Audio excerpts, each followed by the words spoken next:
Francisco. El, si nosotros hablamos de trastornos en el neurodesarrollo, basándonos en el manual del DSM-5, vamos a encontrar una variedad relativamente interesante. Hay dentro de trastornos en el neurodesarrollo los chicos que tienen trastorno de discapacidad intelectual, trastorno del espectro autista, eh, trastorno del desarrollo del lenguaje, trastorno por déficit de atención e hiperactividad, dificultades específicas de aprendizaje, trastorno de disfluencia en la infancia, trastorno de la comunicación social. Entonces, todos ellos tienen particularidades en su lenguaje, tanto comprensivo como expresivo. Algunos de ellos probablemente pueden tener más dificultades en el área pragmática si hablamos de la parte, por ejemplo, estructural del lenguaje. Otros probablemente, como en el caso del TDL, tengan más dificultades en los temas morfológicos y sintácticos, aunque, por ejemplo, el manual del CDDR, del CIE-11 que se ha publicado este año, también coloca características en conciencia fonológica, por ejemplo, para los chicos con TDL. En el caso, por ejemplo, de los chicos que presentan trastorno de discapacidad intelectual, probablemente lo que caracteriza al lenguaje de estos chicos es sus fallas en el tema articulatorio, sus dificultades en el tema organizativo, sintáctico, semántico y el significativo retraso que hay con respecto a los hitos que se esperan en diferentes edades. Entonces, con esta pequeños comentarios, la conclusión es que el lenguaje no es igual en todos los niños que presentan trastornos del neurodesarrollo. Incluso, por ejemplo, si vemos chicos con trastornos por déficit de atención con hiperactividad, que aparentemente no presentan dificultades en el lenguaje. Sin embargo, varios de los indicadores que están en el grupo de inatención, de hiperactividad, impulsividad, nos hacen notar que hay dificultades en el lenguaje para controlar, por ejemplo, el tema pragmático, el tema organizativo. Por ejemplo, hay un indicador de TDAH que dice que el niño interrumpe conversaciones. Eso tiene que ver con el tema no solamente de impulsividad, sino cómo se va regulando en el tema de lenguaje. ¿Qué otra cosa más? También está, por ejemplo, el hecho de que estos chicos no respetan los turnos en la conversación. También tiene que ver con el tema del lenguaje. Entonces, como vemos, el lenguaje no solamente está involucrado en lo que pensamos nosotros, trastorno del desarrollo del lenguaje o trastorno del desarrollo de los sonidos del habla, por ejemplo, donde las dificultades son prioritariamente fonéticas fonológicas, sino también en otras áreas. En el caso de discapacidad intelectual, perdón, de discapacidad de aprendizaje, hay varios chicos que presentan dificultades del lenguaje previas a las dificultades de lectura, escritura y cálculo que se van observando recién cuando ya están en una primaria media o en una primaria alta. Entonces la conclusión es que no es igual el lenguaje en todos los niños con trastornos de neurodesarrollo y eso nos lleva a un pequeño mensaje. Todos los que somos especialistas del lenguaje debemos tener en cuenta eso y no hacer evaluaciones de tipo mecánico. El punto que tenemos en muchos sitios y que yo he podido observar es que tenemos un esquema de cómo tiene que ser, por ejemplo, el tema de evaluación. Y independientemente de que el niño tenga trastorno del espectro autista o tenga discapacidad intelectual o tenga trastorno del desarrollo del lenguaje, siempre utilizamos los mismos instrumentos, la misma secuencia de trabajo, la misma forma de analizar la información. De tal manera que, por lo que he comentado, no sería lo más adecuado. Bien, ahí lo dejo de repente para seguir conversando luego. Genial, muchas gracias, Alejandro. Natalia. Bueno, a mí me gustaría preguntar, bueno, ¿qué aspectos se deben considerar para la evaluación del lenguaje oral en un niño que tiene un trastorno del neurodesarrollo menor a 5 años? Bien, a ver, comencemos por una pequeña anécdota que siempre comento, ¿no? En la medida que tengo ya varios años en el tema, valga la redundancia, tengo varios estudiantes o personas que a veces me hacen preguntas con relación al tema de evaluación, ¿no? Y me llaman por teléfono y me dicen, oye Alejandro, sí, ¿sabes qué cosa? Tengo un chiquito que tiene discapacidad intelectual, ¿qué prueba le puedo tomar? O de repente me llama alguien y me dice, oye Alejandro, me han derivado a un chiquito del que se sospecha tiene TDL, ¿qué prueba le puedo tomar? Entonces, todo el mundo comienza preguntando por el instrumento. Y en realidad eso es un error muy significativo. Primero porque el instrumento lo decidimos al final, después que se han efectuado una serie de pasos que voy a comentar ahora. Eso es lo primero, ¿no? El instrumento se decide al final. Y segundo, porque como profesionales del área del lenguaje nos hemos hecho altamente dependientes de los instrumentos. Yo no estoy en contra de los instrumentos, es más, algunos de ustedes por ahí puede haber visto, yo he elaborado, he construido algunos instrumentos que son utilizados por muchas personas, entonces esa es una muestra de que yo no estoy en contra de los instrumentos, sino nunca hubiera construido instrumentos que tienen que ver con evaluación, en este caso del lenguaje. Eh, el punto que yo siempre detallo es que el especialista en lenguaje, el fonoaudiólogo, logopeda, eh, terapeuta de lenguaje, dependiendo cómo lo llamen en cada uno de los países, es altamente dependiente de los instrumentos. Si no tiene instrumentos, no puede evaluar. Por ejemplo, acá yo observo que hay algunas instituciones donde tienen un protocolo, ¿no? Y pasa al especialista del lenguaje siempre y cuando el niño cumpla una serie de condiciones. Una de esas condiciones es que el niño pueda responder algo de manera oral o que el niño pueda seguir instrucciones para responder pruebas. Si no sigue instrucciones para responder pruebas o si no es capaz de emitir algún tipo de verbalización, entonces simplemente lo derivan a otras áreas de intervención, supuestamente para que pase el tiempo, pueda adquirir algo, entre comillas, del lenguaje y se le puede evaluar. Entonces, respondiendo de manera puntual a lo que tú me has preguntado, ¿cómo sería un buen proceso? Primero, el preguntarme yo mismo, ¿para qué voy a evaluar?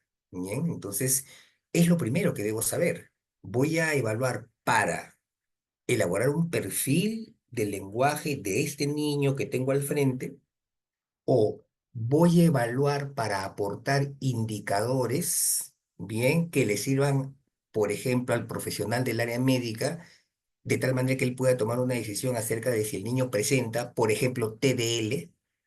Entonces yo debo tener claro, a mí me derivan pacientes para evaluar, niños para evaluar, y yo le pregunto, por ejemplo, al médico, ¿qué es lo que tú deseas? Y me dice, mira, yo sospecho que el niño tiene TDL, me lo anota de repente en su receta, en su ficha de derivación. Entonces primero quiero saber si los indicadores que he observado efectivamente son indicadores de TL y si tú puedes detectar más indicadores. Y segundo, bueno, que me hagas un perfil para poder orientar a la familia acerca de qué puede trabajar. Entonces ya tengo claro, ¿quieres indicadores? Se los presento los indicadores. Tal indicador refuerza la hipótesis de que el niño tiene TDL y este es el perfil, sobre esto se tiene que trabajar. Bien, igual ocurre, por ejemplo, en el caso de autismo, ¿no? Me derivan chicos de los que se sospecha tienen autismo. El, la persona que me lo deriva puede ser psicólogo, puede ser médico, me dice, ¿sabes qué cosa? No tengo muy claro, pero quiero que me investigues y me averigües indicadores de comunicación, porque ese es un área que evalúa el especialista en lenguaje, comunicación. Entonces quiero que me veas toda la parte de comunicación, indicadores en ese primer grupo que son déficit en comunicación e interacción social. Entonces yo le aporto una serie de indicadores, si tiene esto o no tiene aquello, y adicionalmente le hago el perfil, porque lenguaje, por ejemplo, no es un elemento de diagnóstico de autismo, sino que es algo accesorio, algo complementario. Uno diagnostica trastorno del espectro autista. Si me ciño en el DSM-5-TR, de nivel 2 en comunicación e interacción social y de nivel 3 en comportamientos repetitivos y restringidos. Hasta ahí llega el diagnóstico. Ya dije el grado, ya dije que tiene trastorno espectro autista. Eso es lo que me pide el manual. Ahora, ¿qué cosa pide el manual complementariamente? Si tiene déficit intelectual y si hay deterioro del lenguaje. Ahí es que yo entro. Entonces, hay dos elementos que me está pidiendo. Uno, me pide, dime cómo está en comunicación con indicadores para saber si es que efectivamente tiene trastorno espectro autista. Y si me da suficientes indicadores, yo tomo la decisión que tiene trastorno espectro autista. Ahora quiero saber el deterioro del lenguaje, cuáles son las áreas que están más afectadas, cómo es que se tiene que trabajar. Entonces vamos a dejarlo ahí para no extenderlo, ¿no? Porque estoy controlando mi tiempo. Esa es la primera parte. Bien, ¿para qué voy a evaluar? Debo tener claro. Una vez que yo tengo claro para qué voy a evaluar, entonces viene la segunda pregunta. Es ¿qué cosa voy a evaluar? Si me están pidiendo a mí indicadores, entonces, ¿qué es lo que voy a evaluar? Tengo que verificar, siguiendo el ejemplo de autismo, cuáles son los indicadores en comunicación que puedo aportar. Entonces, eso es justamente lo que voy a evaluar. Y allí ya viene pues el marco teórico. Si dentro de mi marco teórico está el hecho de explorar funciones comunicativas, entonces me ciño en algún modelo, el de Holiday, yo utilizo el de Holiday, entonces comienzo a explorar cada una de las funciones comunicativas, si las tiene o no las tiene. Estamos hablando de niños menores de 5 años, es probable que no hablen, no interesa. Yo estoy explorando funciones comunicativas, no necesito que el niño hable. Y no necesito ningún instrumento, lo que necesito es tener un marco teórico y saber qué cosa es la función heurística, qué cosa es la función interactiva, qué cosa es la función instrumental. Entonces, si yo sé en qué consiste cada función, puedo evaluarlo simplemente con actividades. Ahora, si mi modelo teórico dice, no, ¿sabes qué cosa es importante? La intersubjetividad. Perfecto, entonces voy a evaluar intersubjetividad primaria, intersubjetividad secundaria, y si los chicos están un poquito más evolucionados, intersubjetividad compleja.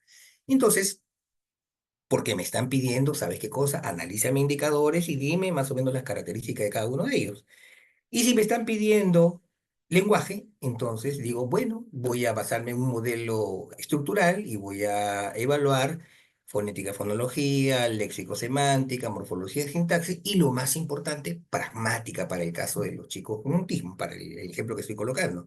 Si se trata de chicos que presentan TDL, entonces, ¿qué cosa será lo más importante? Morfología y sintaxis. Y posiblemente hasta marzo de este año, por ejemplo, que era lo que se evaluaba de manera accesoria, era el tema de pragmática, hablando de chicos con TDL. Sin embargo, con las indicaciones que hay en el nuevo manual del CIE 11, que se llama CCDR del CIE 11, que ha sido publicado, reitero, este año, pragmática, ¿no es cierto? Es importante. Y en la clasificación que dan hay un TDL pragmático que no existe, por ejemplo, en el caso del DSM-5TR.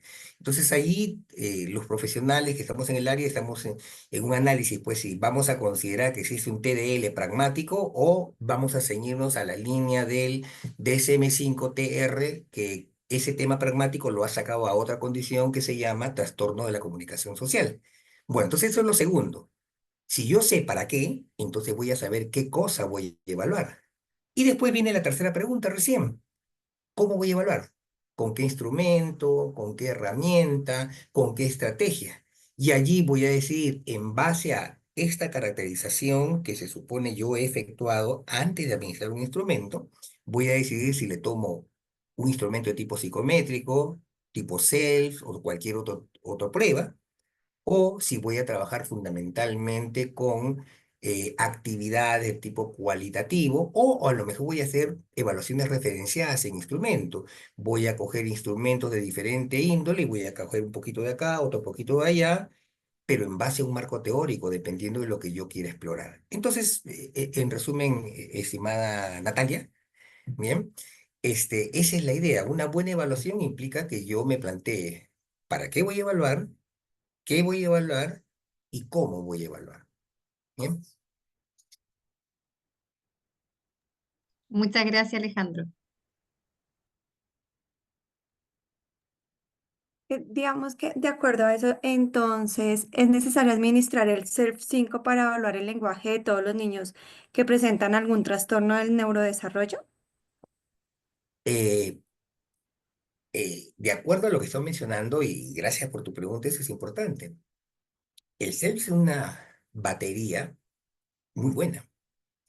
Algunos dicen es el equivalente para el caso de los psicólogos a la escala Wechsler, por ejemplo, que explora pues un amplio rango de cosas. Entonces, definitivamente es una prueba muy importante, pero no necesariamente la voy a aplicar a todos los niños. Y tampoco es viable aplicarla a todos los niños, ¿no? Haciendo ese paralelo con la escala Wechsler que de repente muchos de ustedes conocen, ¿no? La escala Wechsler es importantísima. Por ejemplo, ¿Qué dice el manual, no? Para ir haciendo un paralelo y precisar lo del CEP 5, ¿no? Por ejemplo, el manual de diagnóstico para discapacidad intelectual dice que para establecer que el niño tiene discapacidad intelectual debe cumplir tres condiciones. Uno, debe haber salido bajo con deterioro intelectual en una prueba de inteligencia y recomienda, ¿qué cosa dice? Tiene que ser una prueba de inteligencia de tipo factorial y con baremos, con puntuaciones adaptadas a la realidad del país. La mayor parte de los países no lo tiene, la mayor parte de los países se basa y se maneja con el WIS5. Lo mismo pasa con el CEL. La mayor parte de países no tiene adaptaciones del CEL, pero se maneja con los baremos actualmente españoles, por ejemplo. Bien, dos, ¿cuál es la segunda condición que piden para que sea discapacidad intelectual?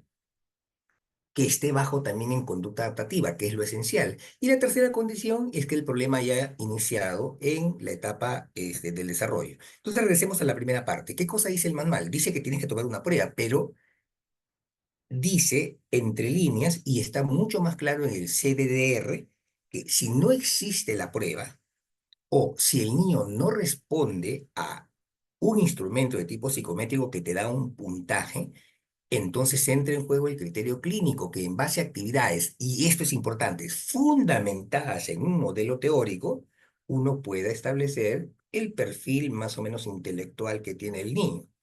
Lo mismo ocurre en el caso del lenguaje.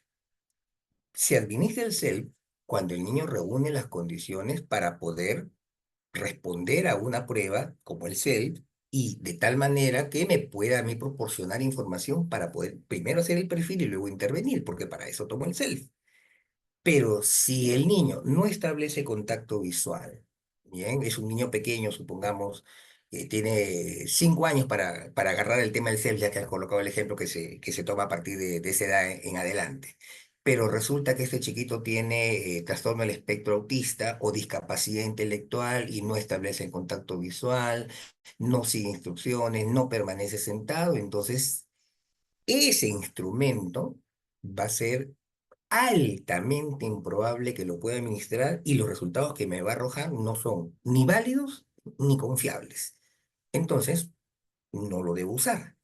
Ahora, eso significa que no debo evaluar lenguaje y ese es el tema que tenemos. Como no pueden administrar un instrumento, dice no se puede evaluar lenguaje y eso es un error. Entonces tengo que recurrir a otras alternativas de tipo evaluativo. Incluso guiándome del CELF, de las diferentes áreas, o en general, regresemos al modelo simplemente lenguaje estructural, ¿no? Semántica, sintaxis, morfología, etcétera, etcétera. Puedo ir viendo qué alternativas tengo dentro de una actividad lúdica. Por ejemplo, ahí hay un detalle interesante, ¿no? Se juega con el niño y no se tiene en cuenta las emisiones que el niño puede tener. Hablando ya de niños menores de 5 años, ¿no? No se tiene en cuenta las emisiones que puede tener. Entonces, a veces estamos en una evaluación, estoy con mis alumnos y ya observan un niño que yo estoy evaluando, termino y le pregunto a uno, dime, ¿qué sonidos tuvo? Se quedan pensando. Ya, entonces le digo, alguno que me diga qué sonidos pudieron detectar o por lo menos qué sonidos aproximados a el tema fonológico pudieron observar. No prestaron atención a eso. Bien, ¿a qué prestaron atención? A que si tenía palabras o no tenía palabras. Entonces, les pregunto, por ejemplo, dime, ¿en qué estadio de desarrollo está en el tema, en el ámbito sintáctico? Se quedan pensando y no me lo dicen ¿por qué? Porque no recuerdan o no han fijado en sus conocimientos cómo es la evolución sintáctica de un niño. Entonces, esos dos ejemplos los menciono para terminar con la pregunta que me estabas mencionando con relación al cerebro, ¿no? Y pasa, tomando inclusive el self, no soy observador para poder detectar detalles que no necesariamente me pide el self, sino que yo tengo que incorporar. Y segundo, al no tener un marco teórico, el mismo CEL no me es útil, porque no solamente que tenga un puntaje, que haga las tablas y que diga, bueno, acá de acuerdo al diagrama tengo que trabajar esto o aquello, sino tengo que saber interpretar, porque ese es el tema. Alguien en algún momento me dijo lo siguiente, ¿no? En realidad no se necesitarían este, los, entre comillas, especialistas del lenguaje. Le digo por qué, ¿ah? Porque lo único que te hace es tomar la prueba, sacar el baremo, colocarlo. Eso lo podría hacer un técnico, así como por lo menos acá en mi país ocurre de esa manera. Para tomar una audiología no hay audiólogos, sino lo que es un técnico que viene la compañía que trajo el equipo, le enseñó a hacerlo funcionar, simplemente lo coloca, sigue los pasos y lo imprime en la máquina. Él no sabe lo que está allí, puede saber algunas cosas, pero simplemente lo entrega para que otra persona lo interprete. Algo así se intenta manejar en algún momento en la parte de lenguaje, ¿no? El especialista en lenguaje supuestamente solo está para tomar la prueba siguiendo ciertos pasos, sacar un puntaje y entregar, y tú no tomas ninguna decisión, la decisión la toman otros profesionales. Entonces, el detalle está en eso, ¿no? Entonces, en conclusión, es importante el ser es vital. Es en este momento, desde mi punto de vista, y posiblemente hay personas que discrepan, pero desde mi punto de vista es la prueba más importante que hay, es la que me proporciona mayor cantidad de información ordenada, sistemática. Yo utilizo y recomiendo utilizar, pero siempre y cuando sepa primero tener en consideración cómo manejar la prueba en su interpretación y segundo, que sea pertinente pues para el niño que quiere evaluar. Si el niño no reúne las condiciones, no tiene ningún sentido que le administre la prueba. ¿Bien? Muchas gracias. Y tengo otra pregunta, qué pena. Bien. Entonces, ¿qué caracteriza el lenguaje de los niños con discapacidad intelectual? Bueno, algo habíamos comentado, ¿no? A ver, recuerden, siempre que analicemos u observemos un niño, yo les converso con profesionales jóvenes o con estudiantes de la especialidad de lenguaje, ¿no?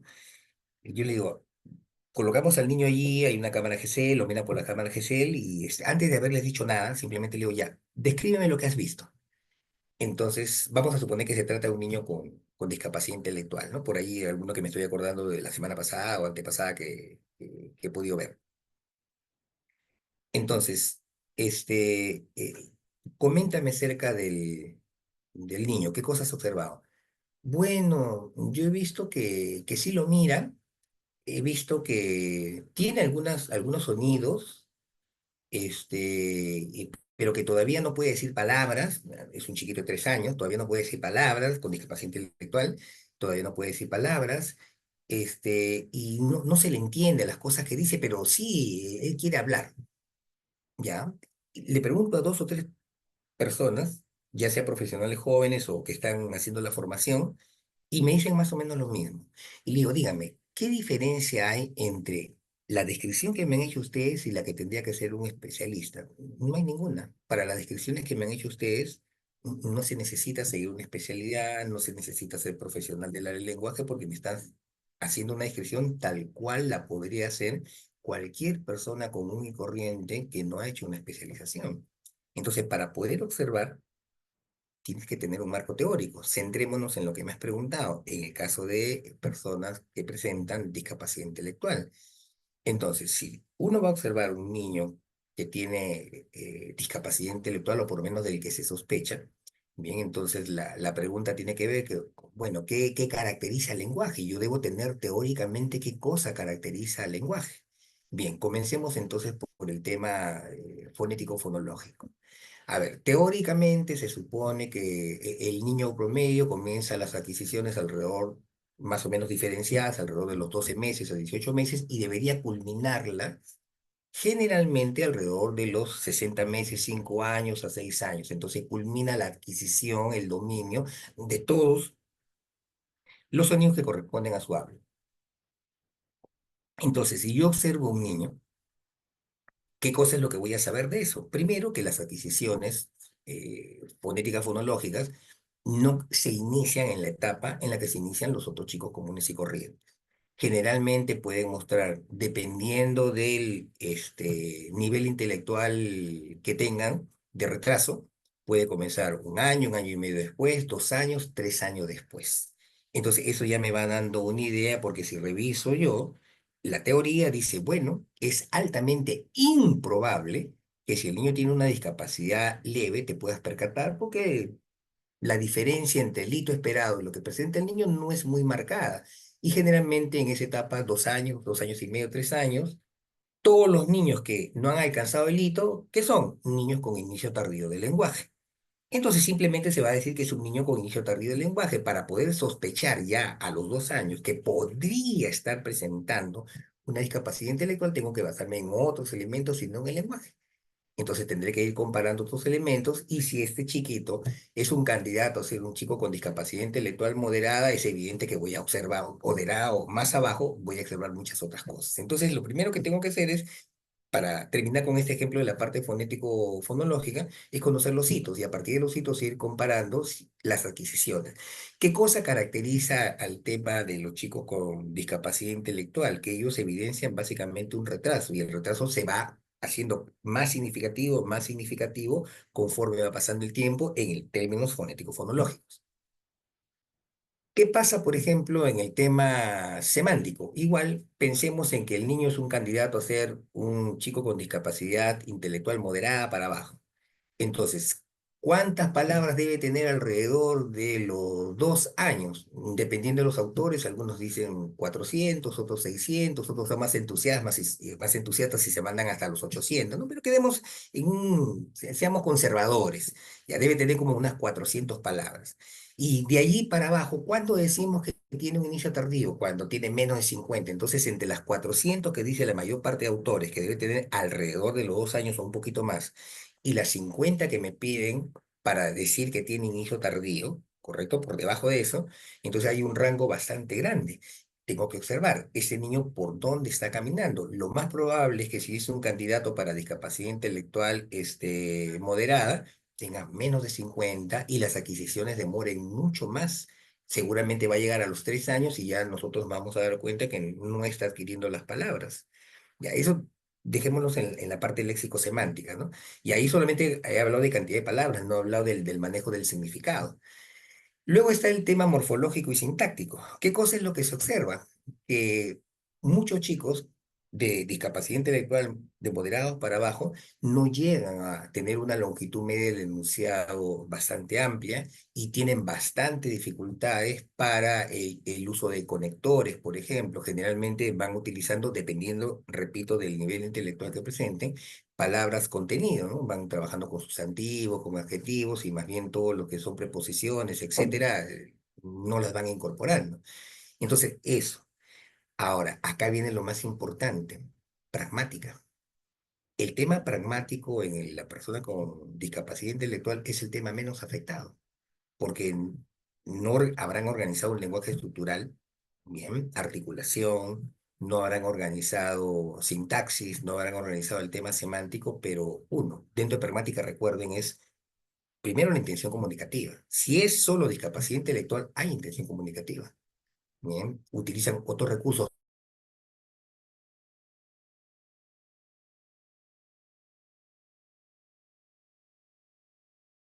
Nos está ayudando, por ejemplo, a diferenciarlo con un chico que presenta probablemente trastorno de espectro autista. Entonces, hay intención comunicativa. Bien, dependiendo del nivel intelectual, si alguien intenta comunicarse con él, reitero, dependiendo del nivel intelectual y utiliza algunos otros recursos de tipo visual, tipo gestos, ¿no es cierto? O ayuda, es probable que respondan mucho mejor. Entonces, si bien es cierto que la pragmática también está limitada, entre comillas, está conservada con respecto a otras condiciones como el caso del trastorno del espectro autista.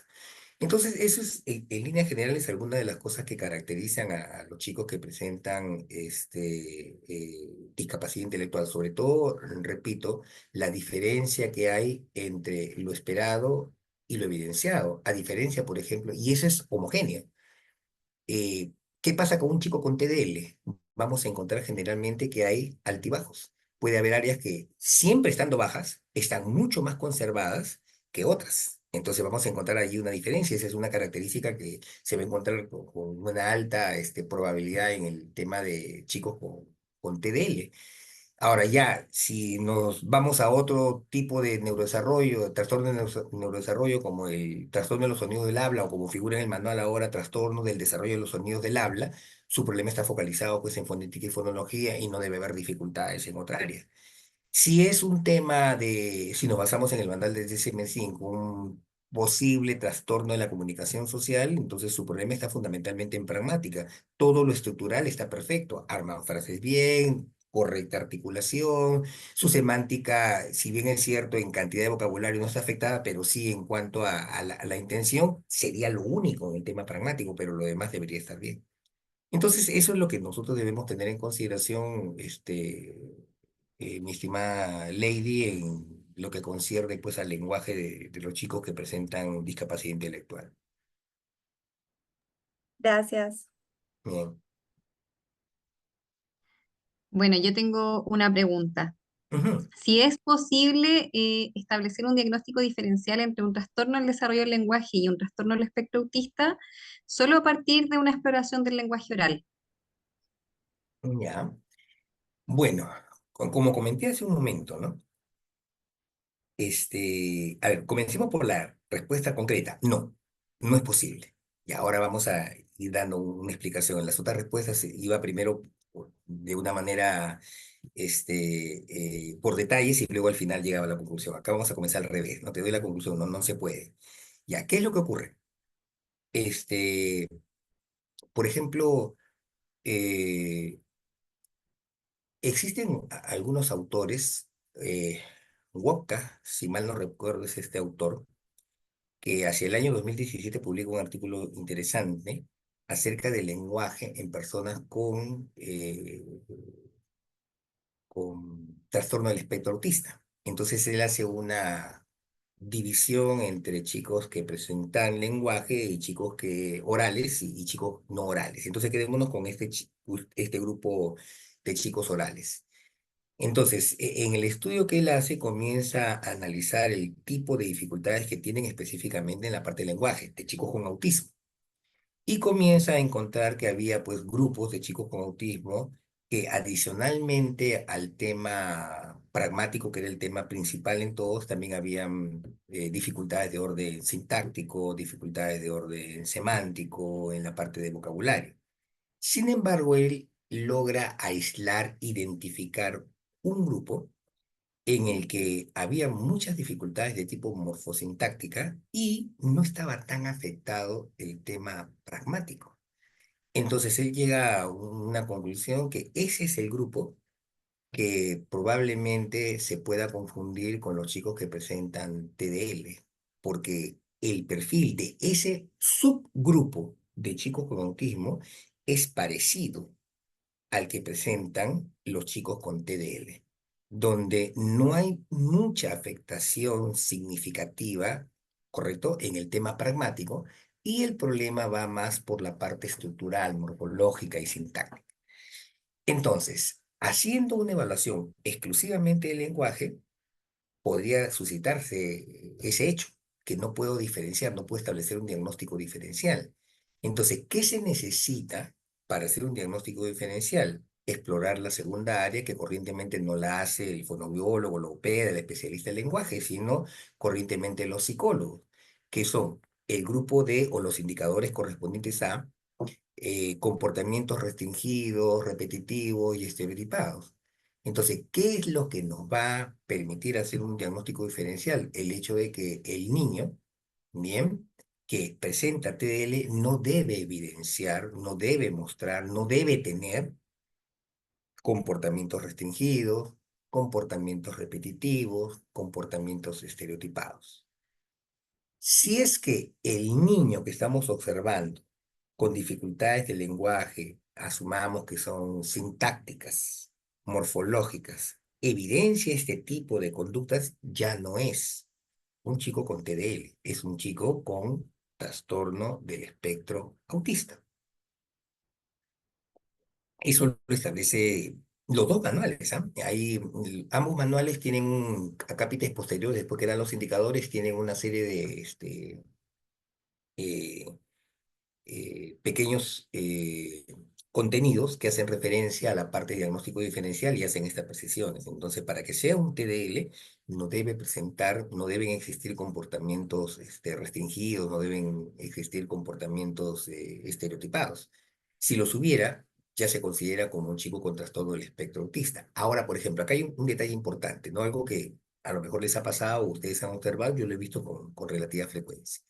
Vamos a suponer que el niño va a la consulta Y el médico lo ve, el neuropediatra, o el psiquiatra, el psiquiatra lo ve y dice, bueno, ¿sabes qué cosa? El niño tiene trastorno del espectro autista. Bien. Y solicita una evaluación del lenguaje para ver qué otras áreas más se le puede apoyar. La misma situación, supongamos que va a un psicólogo especializado en el tema de diagnóstico de chicos con trastorno en el neurodesarrollo y le dice también a la mamá, bueno, sabe, o a los padres en general, su hijo tiene trastorno del espectro autista y es conveniente una evaluación del lenguaje para poder hacer algunas precisiones de cómo se tiene que enfocar el tema. Perfecto, entonces la madre va donde logopeda, fonoaudiólogo, especialista en lenguaje, le hace la evaluación y al final, ¿qué le pone? Tiene trastorno del lenguaje. Entonces, la mamá se encuentra con dos informes, uno que dice que tiene autismo y el otro que dice que tiene trastorno del lenguaje. Y lo más probable, por lo menos eso es lo que he observado, es que la mamá diga, no, entonces estos se han equivocado, no es autismo. El padre prefiere que el hijo, entre comillas, tenga un trastorno del lenguaje porque en su esquema mental está que un trastorno del lenguaje puede ser susceptible de que se corrija, no es tan grave, etcétera, etcétera. Y eso altera, pues, las posibilidades de trabajo con el niño, las posibilidades de mejora con el niño. Eh, el documento de Catalice del año 2017 sugiere algunas cosas para que se tengan en cuenta cuando hacen ese tipo de evaluaciones, ¿no?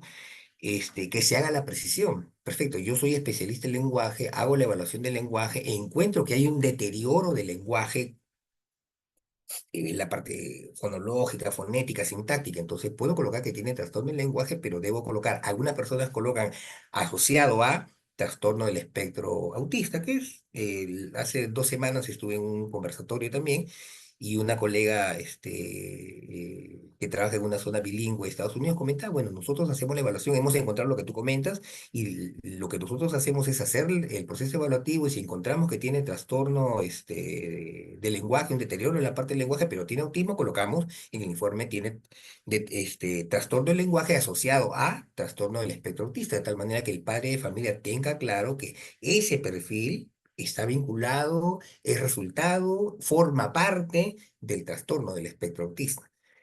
Y eso también como estaba comentando hace un momento, lo señala claramente pues el manual de Catalice. Ahora, si nosotros leemos con calma, paciencia y buen humor los manuales, están en los manuales. Lo que pasa es que, como conversaba, como converso siempre, ¿no?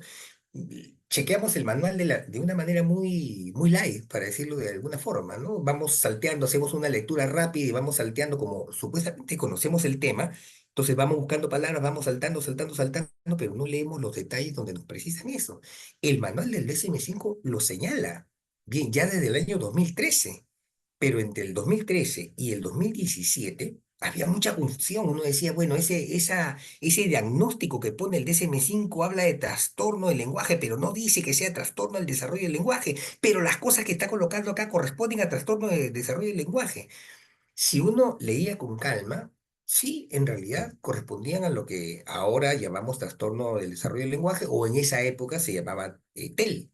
Bien, lo que pasa es que por razones que desconozco, pues le colocaron trastorno del lenguaje. Habría que analizar, pues, qué cosa estaba en el pensamiento de los autores. Pero, en conclusión, no se puede hacer un diagnóstico diferencial entre autismo y trastorno del desarrollo del lenguaje única y exclusivamente a partir del lenguaje. Se necesitan tener indicadores de la segunda área, que es comportamientos repetitivos, estereotipados, restringidos. Y si los tiene, no es TDL. Es altamente probable que sea un trastorno del espectro autista. Muchas gracias, Alejandro. Gracias, Alejandro. Bueno, nos queda otra consulta, Alejandro. Si un niño con trastorno del espectro autista o con discapacidad intelectual también podría presentar un trastorno de la disfluencia de inicio infantil. Interesante. Eh, Comencemos con el caso anterior. Sí, o sea, un niño con trastorno del espectro autista o un niño con discapacidad intelectual, que creo que es los temas que me he planteado, sí podría presentar un trastorno de influencia de inicio de la infancia. No son excluyentes. Hay comorbilidad y no es tan infrecuente, es relativamente frecuente. Ahora, lo que hay que tener en cuenta es lo siguiente. Es relativamente sencillo cuando la discapacidad intelectual, por ejemplo, o el tema del trastorno del espectro autista, es leve o ligero, dependiendo de las clasificaciones que estemos utilizando. Entonces, si es un trastorno del espectro autista de grado 1, de grado de ayuda 1, es fácil notar, porque un niño con trastorno de espectro autista de grado 1 muchas veces no se detecta, a veces hasta que recién llega pues el niño a tener o entrar a la adolescencia, ni siquiera es niño, sino adolescente. Hay investigaciones interesantes donde han hecho revisiones sistemáticas de la edad promedio en la que se diagnostica trastorno espectro autista con certeza y con mayor frecuencia, ¿no? Solamente son datos estadísticos. Y entonces estos datos muestran que, por ejemplo, cuando se trata de un trastorno espectro autista de grado 1, el establecer que tiene un autismo a los 6, 7, 8, 10, 12 años es bastante difícil y uno tiene que esperar la juventud, ¿no es cierto? 19 años, sugieren ahí 19 años, pero no dicen que sea la edad. ¿Por qué? Porque en esa edad hay una serie de demandas de tipo social que si es una persona con trastorno del espectro autista, ya no va a poder manejar. ¿Por qué? Porque ya no va a tener tanto apoyo de la familia porque es una persona casi adulta. Entonces regresemos al tema de la disfluencia. Hay varios de estos chicos de los que no se está seguro que tienen trastorno de espectro autista y que muestran el tema de la disfluencia. Y a la conclusión a la que se llega es que efectivamente hay comorbilidad. ¿Por qué? Porque el perfil de disfluencia que está presentando sobrepasa, está muy por encima de ese perfil de trastorno espectro autista de grado 1, que podría implicar en algunos momentos, por ejemplo, detenciones o repeticiones. Yo soy un chico con trastorno espectro autista de grado 1, que tengo lentitud en la velocidad de procesamiento. Entonces, yo quisiera decirte tal cosa. O la persona con trastorno de espectro autista le preguntan algo y ya, pero no es porque tenga un tema de disfluencia. Entonces uno tiene que observar bien ese tema. Entonces, ¿cuándo decimos que puede haber la disfluencia? Cuando cumple todas las condiciones, es decir, que hay bloqueos, repeticiones y prolongaciones. Hay las tres cosas como indicador. Otra cosa es la explicación que ya le puedo dar ahora que hay explicaciones bastante interesantes. Entonces hay bloqueos, repeticiones y prolongaciones. Y adicionalmente podrían presentarse comportamientos secundarios, tal como se describe en el manual. Esos comportamientos secundarios pueden ser movimientos asociados de cerrar los ojos, mover el cuerpo, etcétera, o conductas anticipatorias, pero eso ya es complementario. Esos son los indicadores principales. Ahora, ¿qué más para que sea un trastorno de disfluencia de inicio infantil? Tiene que haberse presentado en las primeras etapas de la vida. Ahora, ¿qué cosa dice la teoría? Que estas disfluencias, si son de inicio infantil, podrían comenzar a presentarse cuando el niño comienza a adquirir el lenguaje. 2 años, y ya se comienzan a hacer algunas observaciones que podrían aparecer y desaparecer, y eso no quita el diagnóstico de un trastorno de disfluencia infantil. Entonces hay varios criterios que tiene que cumplir. Entonces cuando nosotros encontramos a una persona con trastorno de espectro autista y me cumple todos estos criterios, en pocas palabras, el autismo no me explica a mí las dificultades que estás presentando. Creo que me habías comentado también acerca de discapacidad intelectual. Igual, una persona con discapacidad intelectual leve, por ejemplo, debido a su perfil intelectual, podría tener repeticiones. Yo, sí, sí, sí, sí, puede tener repeticiones.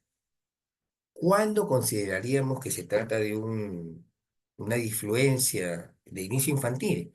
Cuando este perfil sobrepasa lo esperado. Y regreso a lo que ya he estado comentando en otros momentos. Por eso es importante dominar un marco teórico para poder ir conociendo cada una de las características y poder tomar decisiones. Entonces, en conclusión, un niño con discapacidad intelectual, un niño con autismo, un niño con TDL, ¿podría presentar trastorno de disfluencia de inicio infantil? Sí.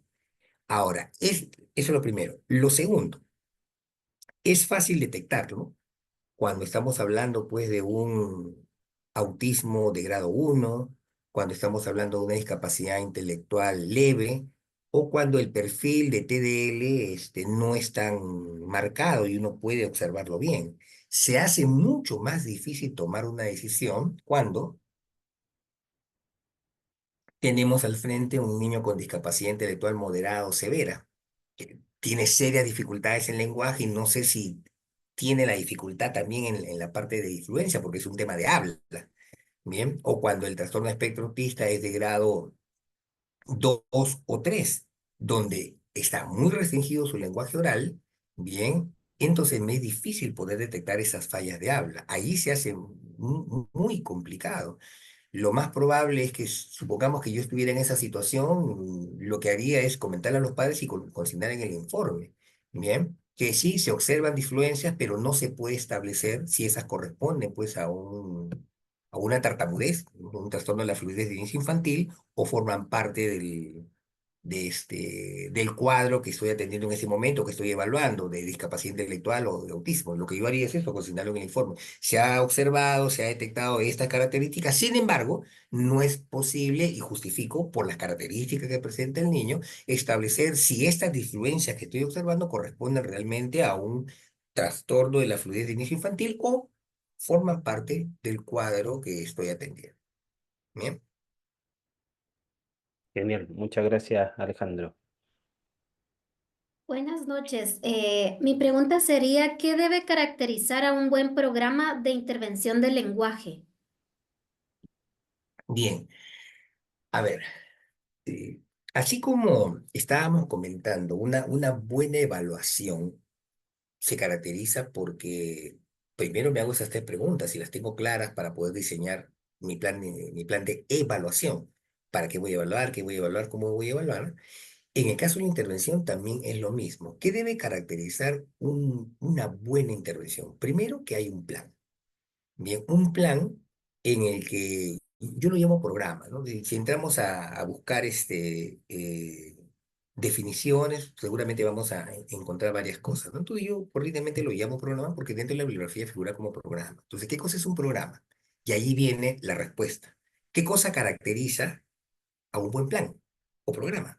Algunos, reitero, hablan de diferencia, pero tomémonos en este caso por la conversación corta que tenemos como sinónimo, ¿cierto? Entonces, ¿qué caracteriza, bien, a una buena intervención? Primero, que se han definido claramente los objetivos. Bien, entonces, ¿qué cosa es lo que el niño tiene que alcanzar? Entonces, lo primero dentro de una intervención es mirar el objetivo, mirar el horizonte. ¿Dónde es que se quiere llegar? Y dónde se quiere llegar, se supone que debo tener un informe bien elaborado para colocar, conocer las características y entonces en base a esas características yo me planteo cuáles son los objetivos. Entonces, ¿qué caracteriza un buen plan? Primero, comenzar por los objetivos. Tengo que establecer los objetivos, si es posible, no solamente los objetivos generales, sino también objetivos específicos. Ahora, cuando uno plantea los objetivos, uno es profesional.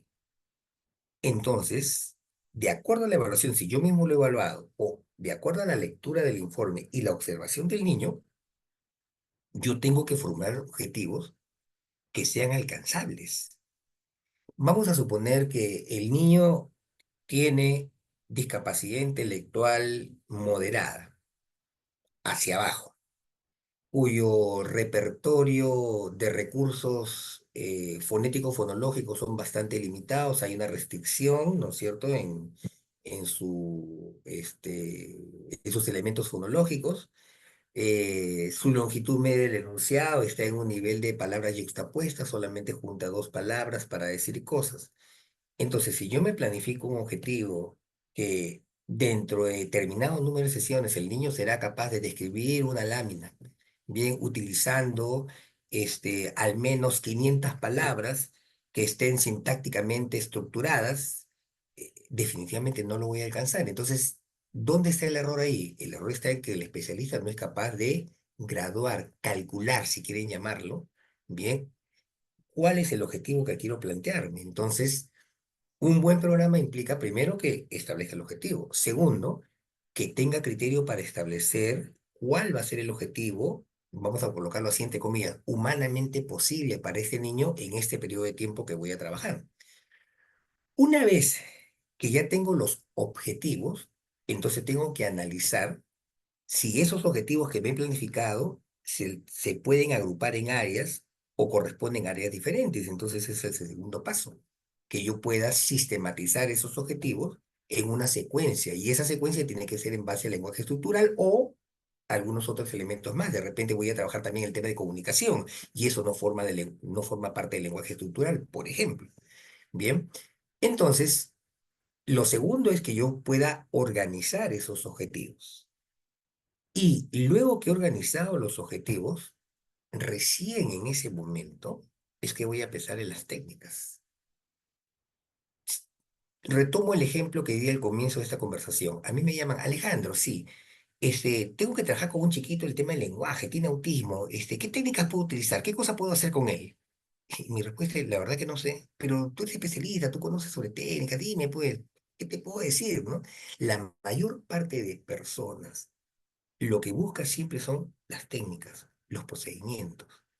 Y va acumulando, como siempre digo, en una bolsa, ¿no es cierto? Uno va acumulando, acumulando, acumulando un montón y uno va cargando su bolsa de técnicas, pero al momento que tiene al niño al frente, abre su bolsa y no sabe por dónde comenzar, no sabe qué procedimiento, qué estrategia usar. Tiene un montón, tiene libros de programas, etcétera, etcétera, pero no sabe cómo utilizarlo, o a veces quiere utilizarlo de manera mecánica tal cual lo hizo quien se lo enseñó. Entonces, ¿qué cosa y por qué no puede hacerlo? Porque no tiene claros los objetivos. Entonces, tengo técnicas, pero no tengo objetivos, entonces no sé para qué los voy a utilizar. Entonces, la secuencia es plantearme los objetivos, organizar las áreas y después de eso, recién voy a pensar en qué técnicas pueden ser las más convenientes. Bien, eso caracteriza a un buen programa, que tengo una secuencia ordenada. ¿Qué más? La práctica basada en la evidencia dice que una buena práctica es tener planes de sesión. Entonces yo a las sesiones lo llamo planes, al programa completo, o sea, a la estructura completa lo llamo programa. Y luego a lo que planifico para cada sesión lo denomino plan. Entonces en cada sesión debo tener objetivos. Bien, debo tener primero las áreas, los objetivos, luego recién voy a pensar en cuáles son las actividades que voy a trabajar. Y esas actividades deben cumplir pues una serie de condiciones, no tienen que ser, deben estar relacionadas una con otra para que exista una continuidad dentro de la sesión. No es, ya terminamos esto, dejamos, ahora pasamos a otra cosa, sino que las actividades tienen que estar organizadas de tal manera que haya una secuencialidad y que deje evidentemente un margen para tomar decisiones en ese momento si es que ocurriese algo. Yo planifico mi sesión y en la medida que voy trabajando, de repente observo que eso que pensé está resultando muy complejo para el niño, entonces modifico la estrategia, cambio de estrategia o reduzco el nivel de exigencia. Entonces, siempre en una planificación debe quedar un margen para poder nosotros mover las cosas, pero si he hecho una buena planificación, es decir, el plan de sesión, esos cambios son pequeños. No es que voy a cambiar un montón de cosas porque si no, no he planificado bien la sesión. Entonces, en resumen, para terminar con la pregunta, un buen plan implica, o una buena programación en todo caso, implica primero por establecer claramente cuáles son los objetivos generales y en la medida de lo posible los objetivos específicos. Organizar esto por áreas. Una vez que los he organizado por áreas, establecer cuáles son los procedimientos y las técnicas que voy a utilizar. Siempre es importante que las técnicas tengan evidencia, esa es otra cosa importante, ¿no? Un buen plan implica que utilice técnicas que tengan evidencia. Muchas veces utilizamos procedimientos que no están probados científicamente, ¿no? De tal manera que en la medida que lo vamos utilizando vemos que el niño no avanza. ¿Pero por qué lo usamos? Porque me enseñaron a hacerlo, porque otros colegas lo utilizan y como el resto lo utiliza, yo también lo uso. Bien, o a veces inclusive materiales, ¿no? Que no tienen impacto porque no hay evidencia. Entonces, elegir bien las actividades que tengan evidencia. ¿Qué más? Hacer los planes y lo último es ir monitoreando el avance, que ese es otro tema que corrientemente se deja de hacer. No hay un seguimiento de lo que voy haciendo en cada sesión para ver si el niño está evolucionando o no está evolucionando. Bien, entonces eso es en resumen qué cosa caracterizaría pues a un buen plan, ¿no? Muchas gracias. Bien. Buenas noches, yo también tengo una consulta. ¿Qué recomendaciones finales daría para realizar un buen proceso de evaluación e intervención en el lenguaje en un niño con trastornos del neurodesarrollo menores de 5 años? No sé si se me escuchó bien. Sí, hay que darle subir el volumen ya, sí, sí te escuché bien, no te preocupes. Bueno, a ver, algunas, algunas recomendaciones. Quizás las recomendaciones están en función de lo que hemos conversado el día de hoy, ¿no? Una primera recomendación para el tema de evaluación es comenzar siempre planteándonos esas tres preguntas, ¿no? ¿Para qué voy a evaluar? ¿Qué es lo que voy a evaluar? Y cómo lo voy a evaluar? Si yo comienzo con esas preguntas, la cosa va funcionando bien. ¿Qué es lo segundo? Hacer un plan de evaluación.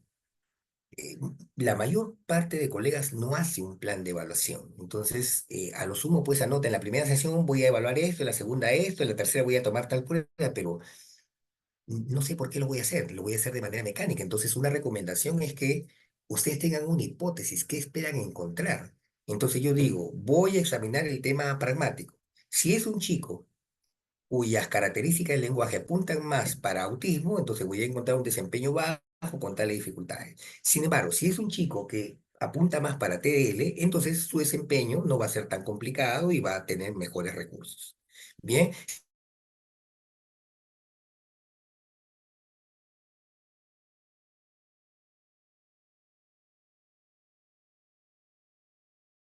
autismo probablemente no encuentre tantas dificultades, porque muchos chicos con autismo no tienen dificultades en el tema morfológico, sintáctico, ¿no? Sus ecolalias diferidas son perfectas cuando arman las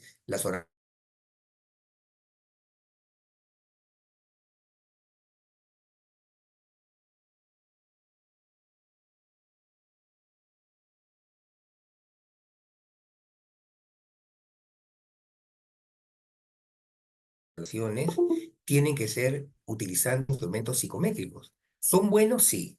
Debemos utilizarlos también cuando sea pertinente. Si es que el niño no tiene recursos para poder responder al instrumento, entonces es preferible pues evaluaciones mucho más cualitativas.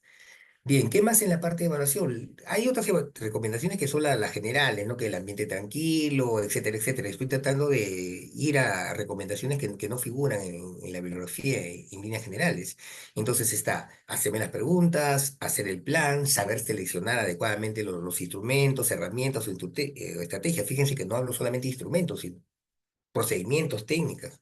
Bien, creo que esas serían algunas de las recomendaciones principales en la parte de evaluación. Y en la parte de intervención, lo último que hemos estado diciendo, diseñar un buen plan.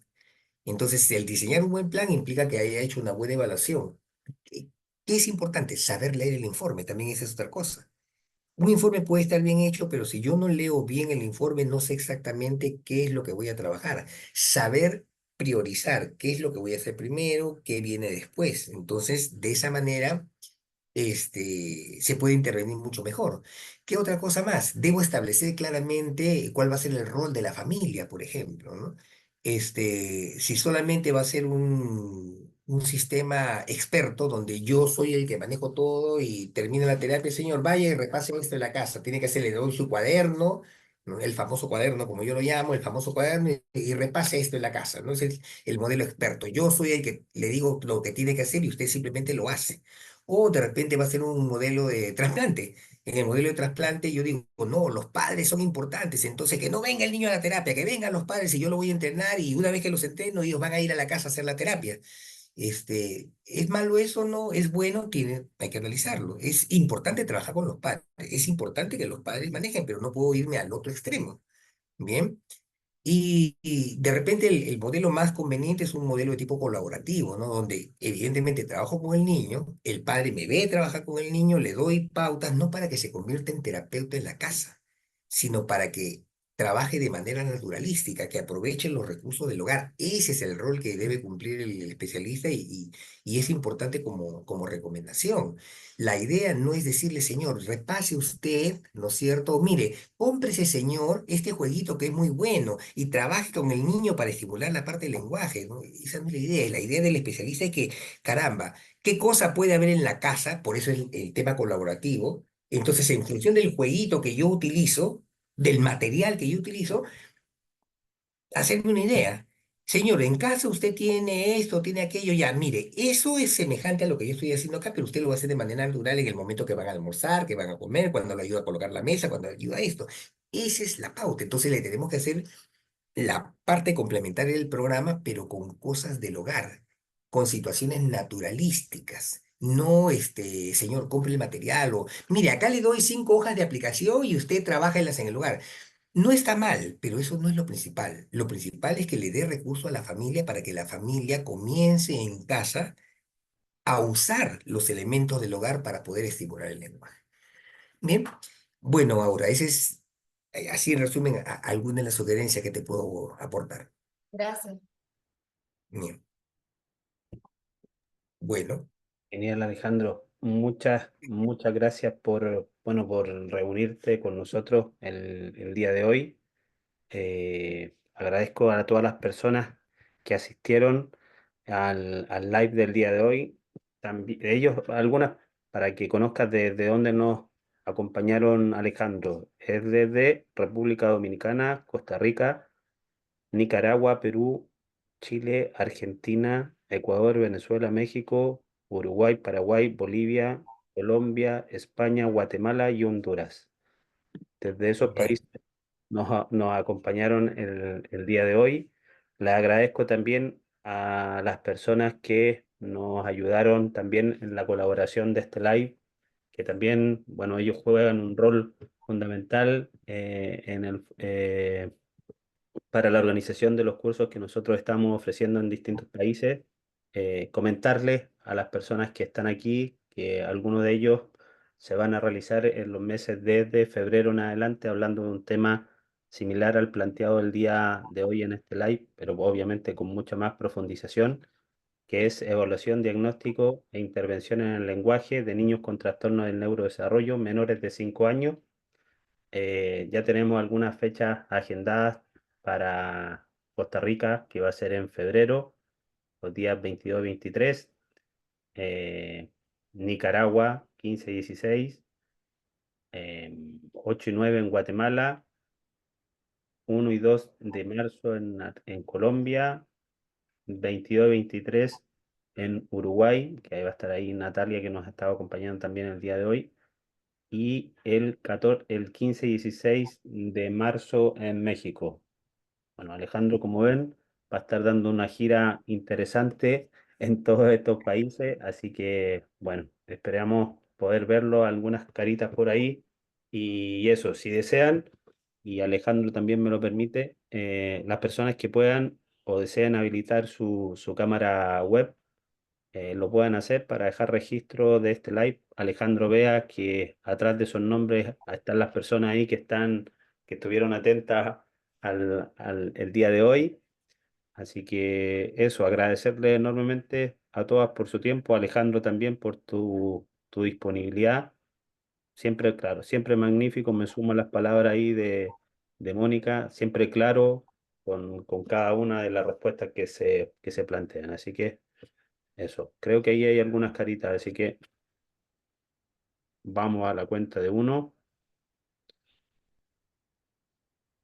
1, 2, 3. Que están apareciendo. Vamos, 1, 2, 3. Perfecto. Una.